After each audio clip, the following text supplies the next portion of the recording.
ఇది ఇద్దరు ఫ్రెండ్స్ కథ. So don't miss it. It will be a very good story, ఒక మోరల్ స్టోరీ లెక్క. సో ఒకరోజు ఎవ్రీడే లెక్కన కాలేజ్కి వెళ్ళారు, సెమినార్ అటెండ్ అయ్యారు. అండ్ సడన్గా సార్ ఒక గేమ్ కండక్ట్ చేశాడు. ఏంటిదంటే మైక్ పాస్ చేస్తాను, ఎవరి దగ్గర మైక్ స్టాప్ అవుతే వాళ్ళు ఇంట్రడక్షన్ చెప్పాలి ఇంగ్లీష్లో అని చెప్పారు. అండ్ బెస్ట్ ఇంట్రడక్షన్ చెప్పిన వాళ్ళకు ఒక బ్యాచ్ లెక్కిస్తా అన్నారు.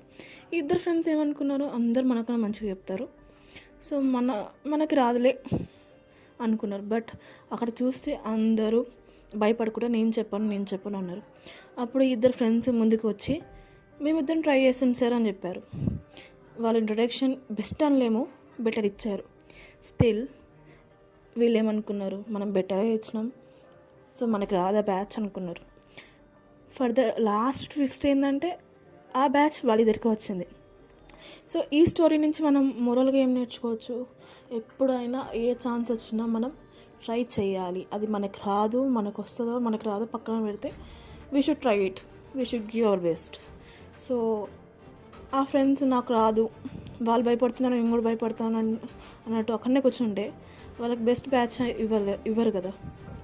సో వాళ్ళు వీళ్ళని చూడకుండా మనది మనం ఇస్తే మనకి మనం చేసిన దానికి సక్సెస్ వస్తుంది.